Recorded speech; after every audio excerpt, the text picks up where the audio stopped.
Today we've got a crazy story of a parent abandoning their kid at the park. We'll get to that in a bit, but first, mother wants to come on a 6 to 7 week Euro trip with me. Hi guys, I'm a 25-year-old female from Australia and I've never traveled. I finally have the money to do so and the time, so I'll be spending 6 to 7 weeks in the south of France in 2023. My mother is insisting that she comes with me. She's been asking me things like, "To be clear, you don't want me on the trip? And is this about me or because we can't travel with the dog? Please, God, back me up and tell me the reasons why it's totally acceptable for a hardworking 25-year-old woman to travel to Europe alone." Personally, I'm a people pleaser. I find it incredibly hard to just say no to people. To put it simply though, I think we can all agree there's nothing wrong with going on vacations alone, and it's all about putting your foot down. Also, hi, I'm Steven, and if you enjoy fueling your hatred for these entitled parents, why not hit that subscribe button down below? That said, our next story is, how dare you tell me where to go for the appointment? I'll go wherever I want. Hello all, I'm writing to you again from the world of hospitals. I'm a team lead for my department who sometimes covers as a desk lady when they're understaffed. On my campus, outpatient imaging, x-rays, CTs, MRIs, is done in a building separate from the main hospital. Very occasionally, the inpatient imaging department inside the main hospital will take some patients when there's simply too many appointments for the outpatient center to handle. They have a very tiny registration office / waiting room for when that happens. However, it's important to know that they only open it when they're expecting outpatient appointments. Otherwise, they keep it closed. Today, this lady and her very young child came in and walked up to my desk. She let me know that they were here for his imaging appointment and wanted to know where they needed to go. I looked them up and I saw that they were going to the outpatient imaging building. I pointed in the direction and began to speak, and she almost immediately cut me off. "No, we're not going there. We're going to tiny registration room." I was confused, but I let her know that the patient chart was showing me that she was going to the outpatient building. She huffed and let me know that I was incorrect and that she knew that she would be going to the tiny registration room since she went there last time. The problem, since inpatient imaging was not expecting any outpatient appointments today, that little room was closed, and there would be no one to redirect her. I repeated myself one more time and let her know that her chart said that she would be going to the other building, but when she interrupted me again, I stopped trying and just said, "Okay." She had a little speech about how she was already late. She was only about 5 minutes, and I just kept saying, "Okay," until she walked off in the wrong direction.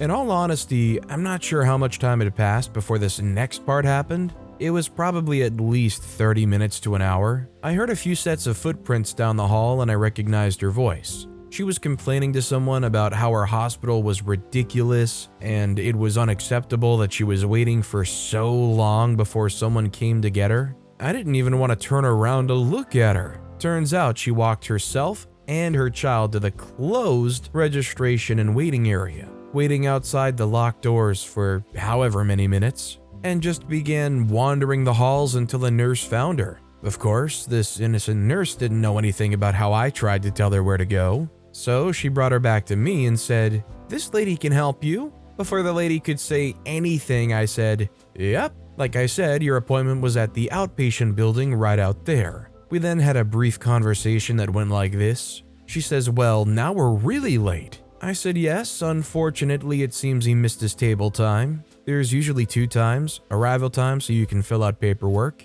and table time, which is the time you need to be in your gown and on the table. In our hospital, once you miss your table time, they will no longer take you and you need to reschedule." She says, "So will they still take him?" I say, "Unfortunately, no, you'll need to reschedule." She says, "Well, I need you to call them and tell them that I did show up, I was just lost." I think this was just so she didn't get billed. I said, "I'm sorry, ma'am, I can't do that." She says, "Well, how do I make a new appointment?" I said, "You'll need to call so-and-so number." "You can't do it for me?" I said, "I cannot." She says, "Are you serious? What do you even do?" I say, "I make sure everyone has a mask and direct people to their appointments." She scoffs and says, "Okay, whatever. Thanks for nothing," and she went out the front door while tugging on her child. I didn't dare tell her to have a nice day. The poor nurse, who was just trying to be helpful, started to apologize, but I let her know it was okay. And that's the end of my story. I hope everyone has a nice day. Even if I had gone to a specific room the last time I went to a medical place,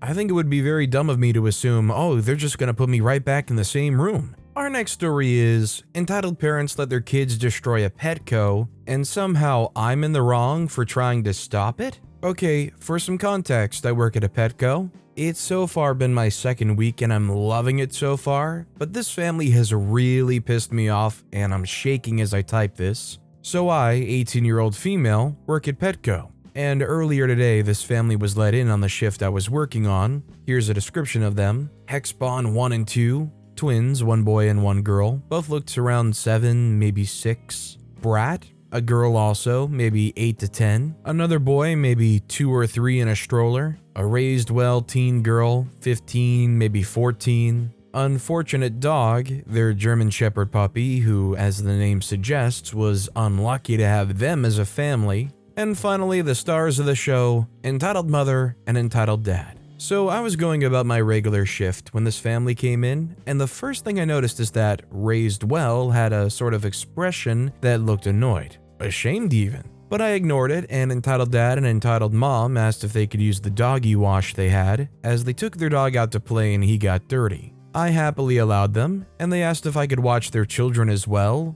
of which I reluctantly agreed. It took no more than 30 seconds for Hexbon 1 and 2 to start messing around, running around, play fighting, and knocking over things in the store, while I, in tow, tried to run after their destructive little craps and also pick up and fix what they knocked over. It was around here where they both fell into a large display of kitty litter, and were all the while laughing and throwing at each other. And now to the other two, Brad and Stroller Boy. Brad had quickly occupied herself by bothering the poor birds in their cages, sticking her finger into them, shaking the cages. She even managed to grab a poor parakeet's beak. All the while, Stroller Boy had unbuckled his stroller, and the little boy had gotten up and grabbed a container of cockroaches and one of the crickets, both food for lizards and frogs, and he began opening them and letting them on the floor. While this was happening, Raised Well was trying to stop the twins while also taking Stroller Boy to the side and trying to talk him down. Keep in mind, the parents were witnessing it all and saying nothing. And it was here where the destructive twins had also focused on the birds and were also grabbing at them. And it was here where I got really annoyed. So I tried to grab the brat's shoulder and try to tell her that she couldn't bother the birds. And here's where she apparently had enough too, because she spun around and screamed, "Oh, just let me pet them, you stupid racist witch." They're black, I'm white. And finally, entitled mother and entitled dad had finished washing down their dog. This all happened in a matter of 6 minutes, and entitled mother had quite dramatically said, "What the heck are you doing to my daughter?" And I simply replied, "Ma'am, I don't know if you've seen, but your children have been making messes. We've even lost some amounts of spilled products. You'll have to reimburse us for the damages." To which entitled mother quickly responded, "Like heck I will. You racist people are all the same." All the while her husband was in the background, pathetically agreeing with her. This arguing went on for a while, and it was here I began to give up and was threatening to call my manager. Because not only was she insulting me, but she was also making threatening gestures at me. Finally, after that threat, she had decided to leave, but before they left, Raised Well stayed behind to give me an apology, of which I quickly told her she didn't need to. And now I'm getting more and more annoyed as I'm realizing what actually happened there. Honestly, good riddance. Not gonna lie, I think Will P really mishandled this. As soon as those kids start going wild, you go and try to contact their parents and say if they don't do something now, you're calling the police. Our next story is, does she want to kill me or simply cause pain? We shall call her Consistent Runty Karen for this one. This woman has known me for 5 years, and I've had over 50 meals with her. And yet, she forgets every single time that I have an allergy to walnuts. Antihistamines are needed depending on severity, and I can break out in a rash inside and outside of my mouth if I eat too many by accident. For some odd reason, she forgets to mention she put them in her cooking until it's too late and bites have been eaten. Usually after myself or my darling husband notices and stops immediately. We mention this to her, and she acts surprised every time. says she didn't know that and will remember next time. Okay. And no lessons learned. She recently came by with a baked treat packed with walnuts and forgot to give us a heads up again. I took a bite out of it and let out an annoying grunt, spit it out, and told my husband that she's doing this on purpose. He agrees it's messed up and apologizes for her behavior, which upsets me more. Dude, go talk to your dismissive and conniving mother and ask her to apologize to me. I'm feeling annoyed at this crap, y'all. My darling husband is supportive, but doesn't understand the capacity of how serious this issue is for me, especially since we have a little one. I don't trust her one bit. I think this is a situation where it justifies going nuclear and trying to cut them off. I'm honestly surprised OP got fool me once so many times. Once this has happened twice or 3 times, why would you eat the food and ask questions later? This next story is entitled Mom Uses My Child as a Bargaining Chip. So we have me, my daughter, and my entitled mother. Now, this was in 2020, and despite me still learning about myself, because I was growing as a new parent, my mother always wanted my room spotless. Now, I have ADHD and cleaning-related PTSD caused by her, and the dirtiest my room gets is maybe some empty packages and clothes on the floor, because once my room begins to bother me, I'll clean it. I also have oppositional defiant disorder and hate being told what to do, and will do the opposite just to spite authority figures. Now, my mother had bugged me about my room for several days at this point, and being honest, it wasn't as bad as she painted it to be. It was in no way a tripping hazard or a biohazard for my child. Yes, I was depressed snacking for the first 6 months of my daughter's life, but I purposely put the trash can next to my bed, so I had no reason not to throw away my trash. My room is very small, crowded with furniture, leaving me with about a 2.5-foot walkway from the door to the nightstands shoved towards my window. I have a crib and a wardrobe, as well as my queen-sized bed in the small 10 by 15-foot room. So hardly enough space to raise a child, but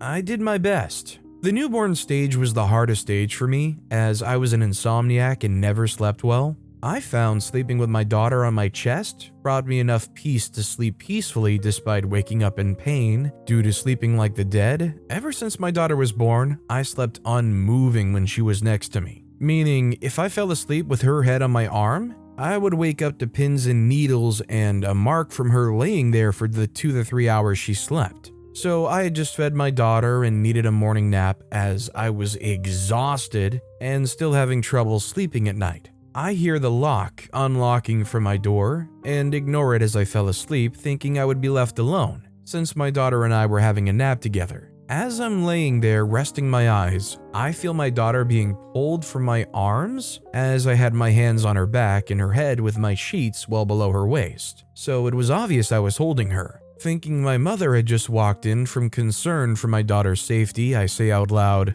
"Don't worry, I'm not asleep right now," as she didn't know how my sleeping habits had changed since my daughter's birth. She told me to get my butt up and clean, flipping the light on in my dimly lit room, causing me to wince. I gently try to fight back as to not hurt my newborn, but my mother started pulling at my daughter harder, so I let go before my little angel got hurt. I told her, "You should know after 19 years, I don't respond to being told what to do. Leave my kid alone and get out of my room." It's a rule throughout the house that nobody is allowed into my room due to this very problem. But my mother always barges in my room using her stupid key. She takes my kid and says, "You can have her back once you clean." I wanted to call her a freaking idiot and tell her my child is not a bargaining chip. But I bit my tongue and didn't respond as she walked out the door. I sit on the bed for 20 minutes trying to figure out what just happened before going to grab my kid, refusing to clean up the small pile of clothes in the corner of the room, and told her that I had cleaned.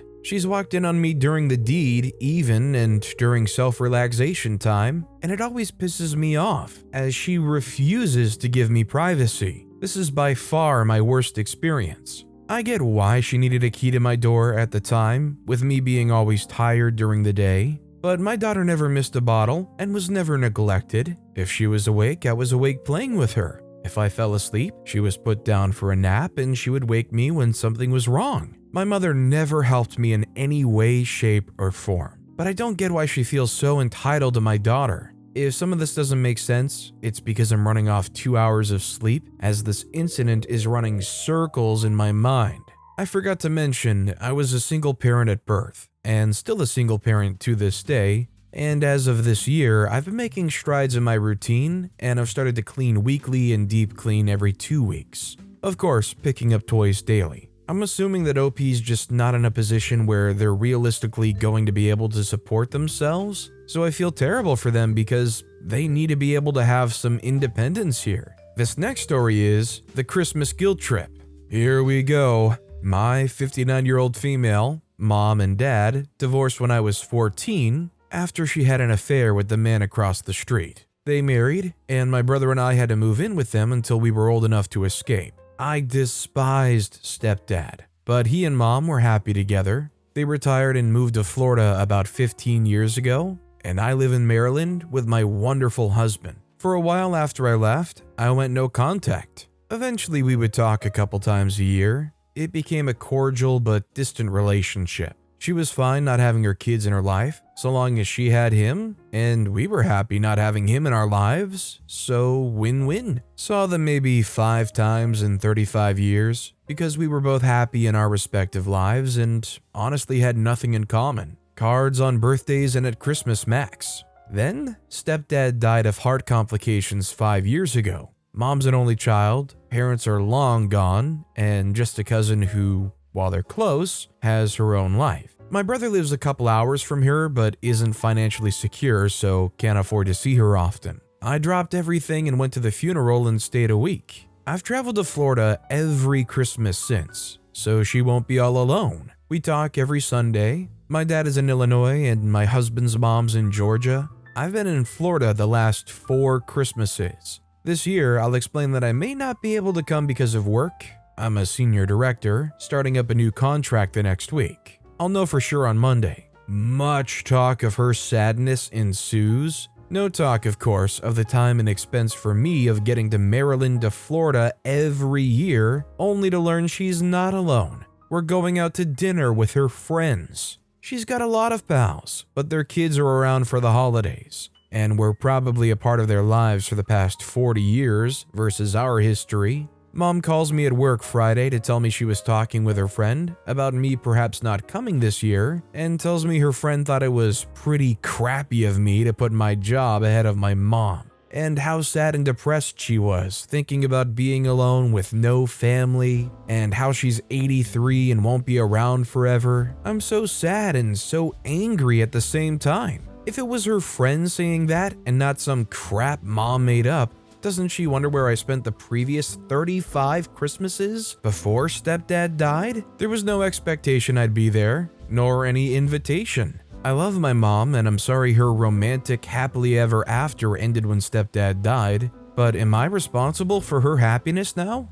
This next story is entitled Mother Sweats Her Head Off When CPS Comes. To begin with, my mother isn't the greatest person to mankind. I know this sounds harsh coming from me, 16-year-old female, who's dealt with most of her outbreaks. I do understand that parenting is significantly hard and having children isn't easy, but having kids of your own doesn't make the world revolve around you as a whole. I have a lot of respect for those parents out there who work incredibly hard to provide a life for their kids. I do love my mom a lot, but some of her reasoning with things aren't exactly logical. This is when the scenario comes to play out. For some context, this happened in October of this year. I'm currently an 11th grader, or known as a junior in high school, and boy, it's really rough when you reach this point in high school. I have a wonderful friend, let's just call him Jay. Jay helps me out a lot as I've known him since 3rd grade. There was an assignment that was needed for my AP Lang class. However, I was in an unfortunate situation and needed some guidance. I went to my friend Jay about it, and he provided me with his assignment and allowed me to use it and make some changes to it. I know, I should have been doing my assignments myself, but this time was a rough patch. I thanked him greatly and took his assignment and changed a lot of things, so it didn't look like an exact replica of his original assignment. Fast forward, the assignment was turned in. I didn't think too much of it from the start as I was finally relieved that it was over. A couple weeks later, when it was work time in class, My teacher called me and Jay over to his desk to have a chat about something. I see him with our assignments printed and put them side by side in front of us. This was when I knew I was going to get in some severe trouble because plagiarizing any work is a serious offense and will get reported and be put on your school records. At first, my teacher accused Jay of copying my assignment. I immediately came forward saying, "No, he didn't copy me at all. This is all from me." He looked at both of us with a disappointed look on his face.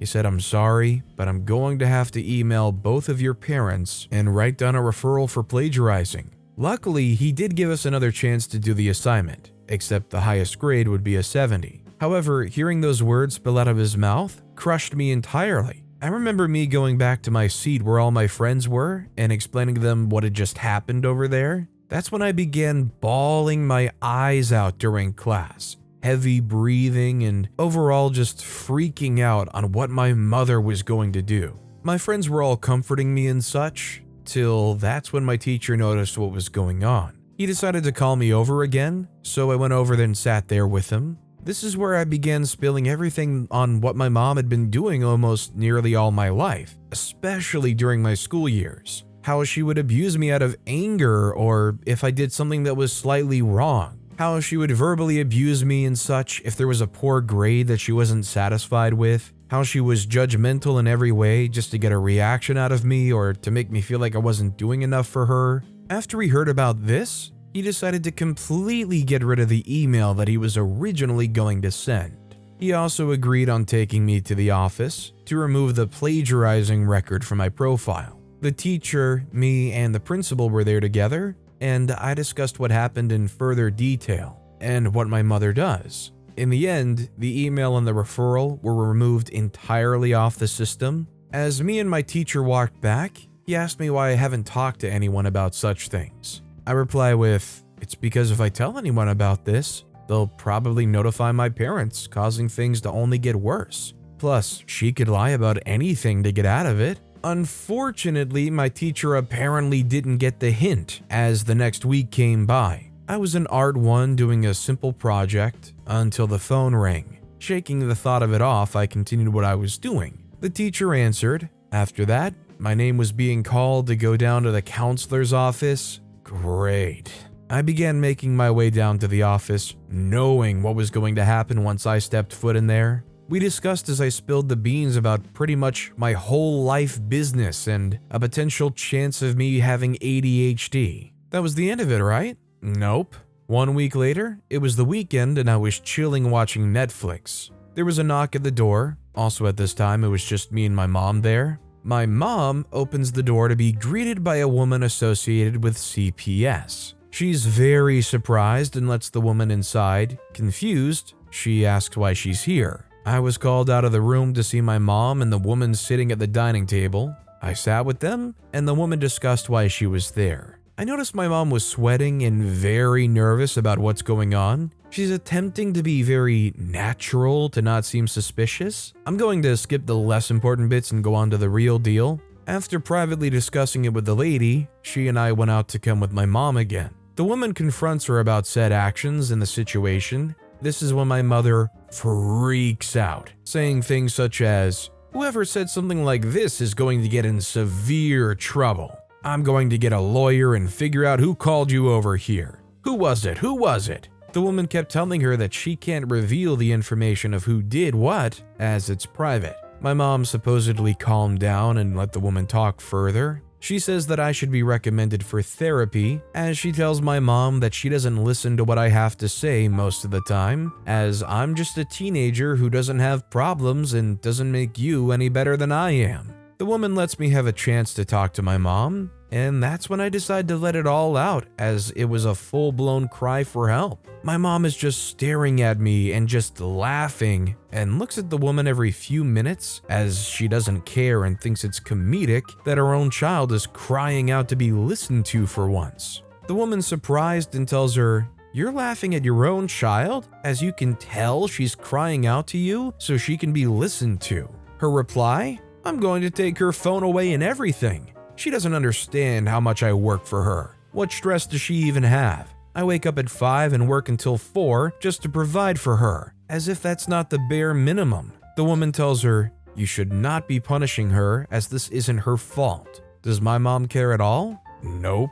She again went on her rant about still finding a lawyer and so on. As that all ended, the woman left, and you can imagine the rest. Hopefully OP doesn't resent their teacher too much. Most places make it mandatory for teachers to report incidences of abuse like that. Also, I feel like the CPS worker left OP high and dry didn't do enough. Our next story is, entitled parent abandons their children at the park.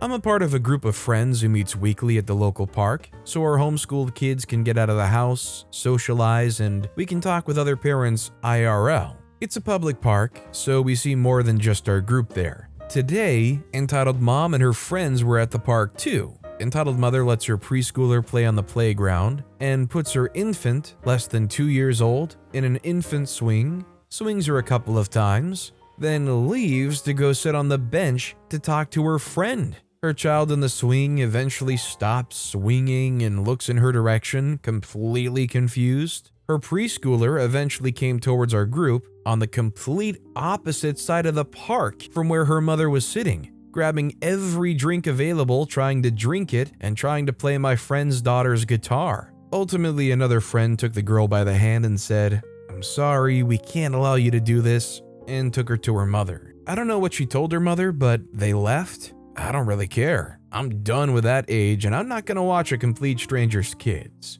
This next story is, my entitled parents are trying to convince us to build them a house. Let me start by saying that I'm the youngest of 5 siblings, so the pressure on me isn't as bad as the pressure that they're trying to put on my older siblings. They always have this idea that we have to share our money and salaries in general with them just because they're our parents, even though they never acted like one, obviously. My mom always says stuff like, "I can't wait for the day that you guys will call me saying, 'Mom, we bought you your dream house,' with that disgusting and manipulative tone." It's not only the house that she expects from us. She usually asks for jewelry or expensive things while knowing darn well that none of us can afford any of that. And the craziest thing is that after she asks for all these things, she always ends it with, "I would never ask you guys for money or anything, right?" Like, huh? You might feel entitled for the people you birthed to send some money back to you or do some work for you,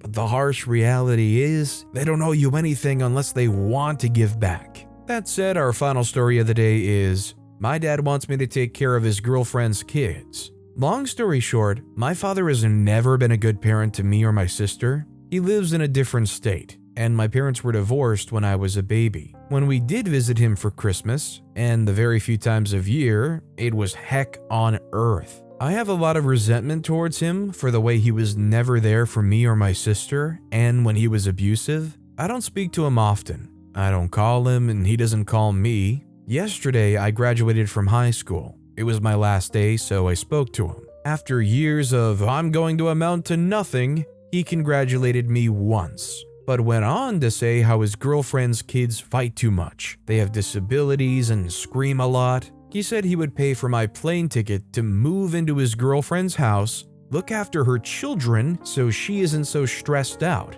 I responded with, "What about my future?" He went on to say, "Did you take into consideration everyone else's future?" I just hung up on him after that. I was grinding my teeth from anger. He was never there for his own kids. Me and my sister used to fight all the time, and he said, "Not my problem." I'm genuinely in shock. I knew he was selfish, but to this extent? I want to tell him to screw off, but he pays the very little child support that we live off. I mean, as long as you're still getting that child support payment, I would say milk the bare minimum for as long as you can. But God, I would be furious too. But with that being said, that's all the time we have for today. Now, if you want to hear another absolutely crazy story of entitled parents, check out that video on the left. Or if you missed my latest video, check out that video on the right. That said, I'll see you all next time with some more stories.